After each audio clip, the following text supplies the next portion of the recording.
காஞ்சிபுரம் காமாட்சி அம்மன் ஆலயத்தில் விஸ்வரூப தரிசனம் சபா சார்பில் சிறப்பு கலை நிகழ்ச்சிகளுடன் அன்னதானம் வழங்கப்பட்டது.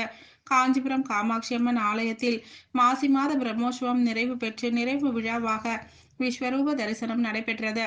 இதில் ஆயிரக்கணக்கான பக்தர்கள் கலந்து கொண்டு அம்பாளின் பேரருளை பெற்று சென்றனர். விழாவையொட்டி விஸ்வரூப தரிசன சபா சார்பில் காலை கோபுர வாசலின் முன்பு சிற்றுண்டி அன்னதானமும், இதனைத் தொடர்ந்து இருந்த நாட்டிய கலை நிகழ்ச்சிகளும் தெருக்கூத்தும் நடைபெற்றது. மேலும் ஆலய வளாகத்தில் சிறப்பு அன்னதானம் நடைபெற்றது. விழா ஏற்பாடுகளை சிறப்பு தலைவர் குப்பன், சபாவின் தலைவர் குமார், செயலாளர் பிரபு, பொருளாளர் சுந்தரவடிவேல் மற்றும் உமாசங்கர், பாலாஜி, கோபிநாத், செந்தில்குமார் மற்றும் அப்பகுதிவாசிகளுடன் இணைந்து சிறப்பாக செய்திருந்தனர்.